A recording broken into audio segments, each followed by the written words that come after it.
You can add the right to repair to the list of things the DoD is willing to fight for. The Department of Defense is trying to navigate a problem American farmers have been facing for years. We'll talk about it. And for more than 4 decades, the U.S. military has been using Polaris vehicles in the harshest environments for some of the most demanding missions. In our Weapon of the Week, see why the Mrazer is the next entry in this long-running partnership. Hey everyone, and welcome to another edition of Weapons and Warfare for Straight Arrow News. I'm your host, Ryan Robertson. Before we get to those other stories, we want to start with the Marine Corps and its effort to modernize. Back in 2020, the Marines kicked off Force Design 2030, a 10-year effort to revamp the Corps to better fit with the national defense strategy and tackle the challenges posed by near-peer adversaries. China. So, 5 years in, where did they stand? From their very beginning in 1775, the U.S. Marine Corps served as America's rapid response force, specializing in amphibious operations and expeditionary warfare.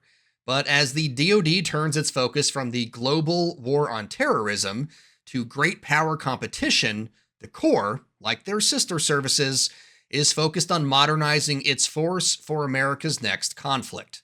5 years ago, the Marines launched Force Design 2030, and even though they've since shortened it to simply Force Design, the idea remains the same, shifting how the Marine Corps is organized, what capabilities it has, and how it plans to operate.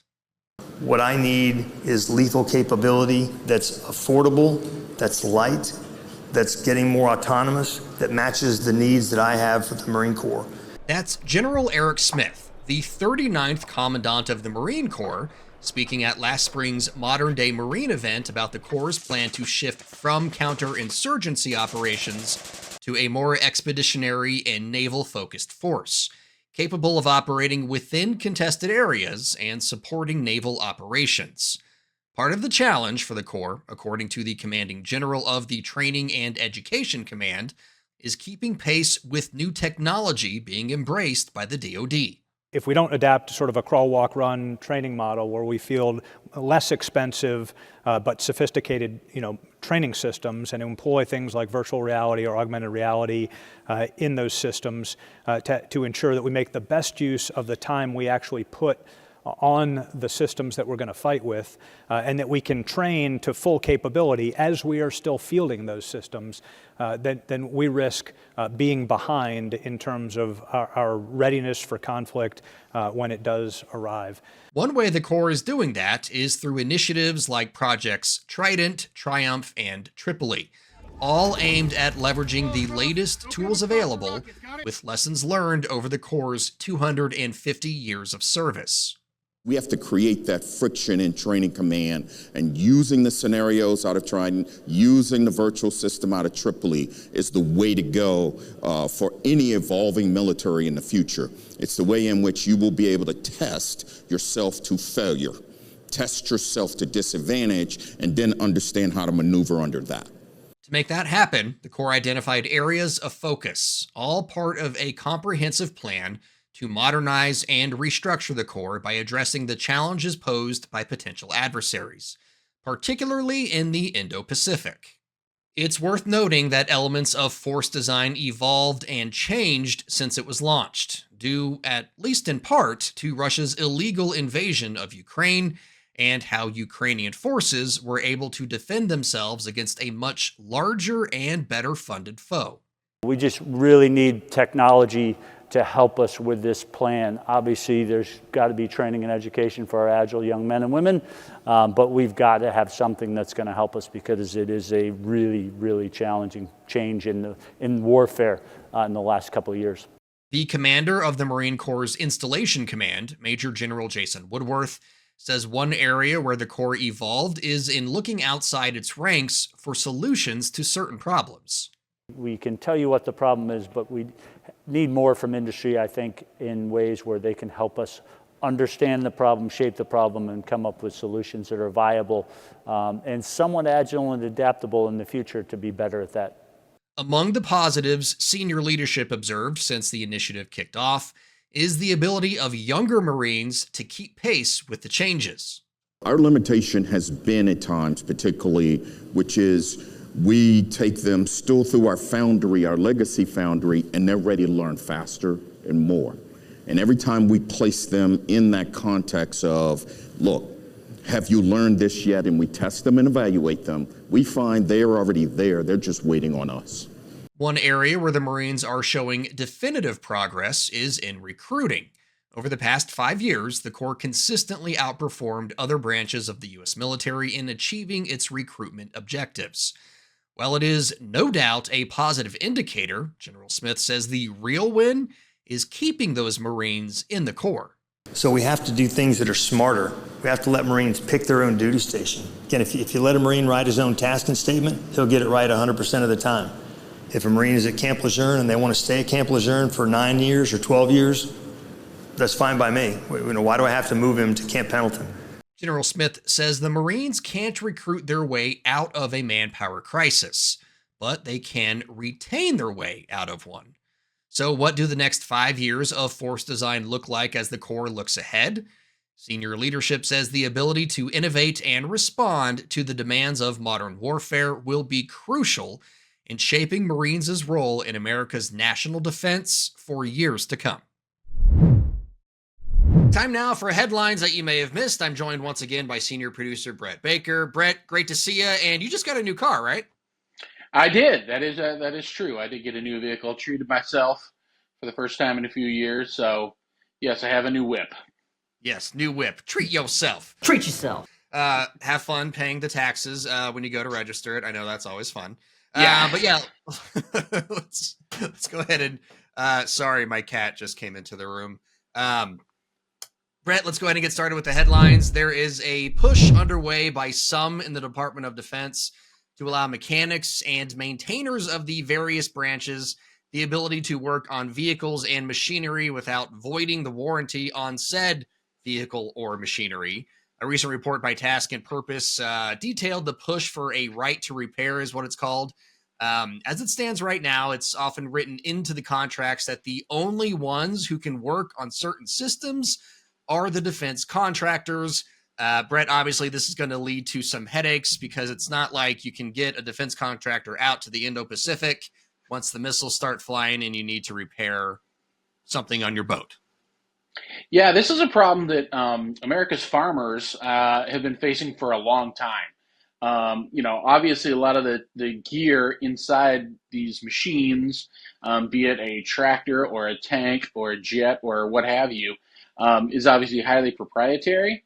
But there is a problem with, you've got a service full of, mechanics and technicians and folks who can handle this type of work that just can't do it. Otherwise, they're voiding the warranty. And it could be, like you said, in a combat situation, if the stuff is fallen, that could be a real limitation. So this is a real problem that they're having to work through. It's kind of crazy to me that they would sign deals with that in there. I don't know how that gets past folks, but yeah, this is a very real problem. Like I said, not just for the nation's defense, but this is something American farmers have been fighting for a long time. And you think, obviously everything goes back to money, I suppose. Sure. But yeah, this is a problem.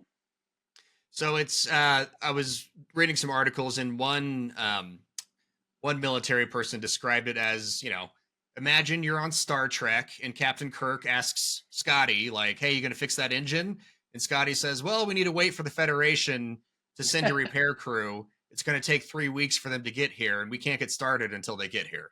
I can't change the laws of physics. That answer doesn't fly, right? It's No, such a that's not gonna problem that Senators Tim Sheehy and Elizabeth Warren, who, if you know anything about the Senate, those two are normally on opposite sides of most issues. They've come together to kind of push a piece of legislation through to get this fixed, which, who knows, maybe that's the answer, right? Right. I mean, that's the ultimate bipartisan type project, right? Like, let's do what the smart thing is. Let's do what the right thing is, and find a way to make this work for everybody involved. Next up, Brett, more problems for the Air Force and their KC-46 Pegasus. This time it's issues with the refueler's auxiliary power unit. For the uninitiated, APUs are crucial for providing electrical power and enabling self-starting of the aircraft without ground support. There's a recent, there was a recent post by the Warzone detailing how the problems are significant enough that the Air Mobility Command issued a memo actually limiting the use of APUs instead of reducing reliance on ground crews. This, of course, will mean further dependence on them because of all the APU issues. Brett, when we were talking about Air Force and the agile combat employment in the Pacific, where they're trying to, be able to operate from austere locations, that's not great if the APUs aren't working on these tankers. Yeah, that's a huge deal. Because obviously the plan is always for a tanker to return to a decent sized facility. They can accommodate them and be able to fill up the tanks and get them back in the air again. But their circumstances might call for landing in an austere place, and if you can't fire up the jet, well, then it's just kind of stuck there. That's not good. So it's just another kind of list in the growing list of things that they have had to deal with in making the KC-46 a permanent part of the Air Force's inventory. It just seems kind of like a crazy one. This is something that all major jets are equipped with. This is kind of, and this is a pretty common airframe. So yeah, this is again just kind of another one of those thorns in the side for folks, especially like Air Mobility Command, who have to deal with this in addition to everything else they've had to deal with in getting the KC-46 integrated into the force. Yeah, it's definitely had some problems. There were some planes that the booms were falling off, which is not what you want. Not great, Bob. Yeah, not great, Bob. There was also some issues with like the remote viewing station wasn't exactly working, and for the boom operators, that's how they on the Pegasus. That's how they see what they're doing, and so had some issues. It is getting some pretty good air mileage, though. It was used pretty extensively during the Iran bombing campaign. Some Pegasus. What's the plural of Pegasus? Pegasi. Some Pegasi were flying, helping Israel when Israel was launching its strikes on Iran. So it is getting some time aloft, but it's just not exactly stellar when it's on the ground. So we'll get it fixed. Hopefully, Davidson window is fast approaching, and so they need to get these issues ironed out. Some news out of Lockheed Martin. Their common multi-mission truck air vehicles that are still in the early stages of development were tested in tactical flight scenarios this spring at ranges in Oregon. A Lockheed Martin team tested the Comet D cruise missile, successfully deploying it from a helicopter for an unpowered glide. They tell us this was the first deployment of a compact air vehicle in a tactical environment within the Rapid Dragon program. And in June, a team tested the Comet X variant with its first pylon launch from an aircraft developed from the Speed Racer concept, which is another former Lockheed Martin program. Comet X evolved in 7 months while meeting U.S. Air Force standards. Brett, we've reported on the Comet before, kind of Lockheed Martin's answer to the cheap cruise missiles. The fact that they were to put this thing on Rapid Dragon, which is one of my favorite programs in the world because it's just awesome. Rapid Dragon, for those who don't know, it's basically a palletized version of cruise missiles that you can, kind of yeet out the back like a C-130. And so all of these giant airplane tankers, cargo planes could be filled up with pallets of cruise missiles. That's a lot of dilemmas, a lot of freedom flying at China. But Brett, the Comet, what's kind of your takeaway from these tests? Well, I think it's definitely a step in the right direction. Obviously, the Pentagon's whole emphasis for several years now has been, more, cheaper, faster, and let's get it up and going. And so this is definitely a step in the right direction. These processes used to take sometimes decades. Yeah. So the fact that it's, been done in less than a year, very impressive for not only Lockheed Martin, but definitely a good sign for the DoD and the partners that they want to work with in getting these kind of munitions and delivery systems into the hands of the operators. Yeah, and you nailed it right there, Brett. Going from decades to less than a year is really proof of the greatness of digital engineering and digital design, because with AI and with the computer systems that we have today, we can kind of mimic, like, hey, if we put this fin on it, what is it going to do? If we put this, CPU on it, what ability will that bring us? They can kind of simulate so much of that in a digital environment now that they basically know 90% of what they're going to be getting when they go and make a physical model and actually do it in the real world. So, Brett, that's about all the time we have for headlines this week. Real quick, I want to congratulate you, Ryan. Oh, yeah, I'll take it. I had a jar ready for a You Bet find. You Bet jar? Okay. And I got to congratulate you. I didn't have to put any money in it. So good job. Oh, it's hilarious you said that, because I was thinking like, oh, maybe we should bust out like the You Bet jar this week. And we didn't. This is why I'm the super producer. Yeah, you are the super producer. I say you bet all the time, but I was consciously trying not to say it. I stopped myself about 5 times. So yeah, good times. We'll see how many you bets we can sneak in next time you're with us. How about that, Brett? And we did it without a shock collar, so all the better.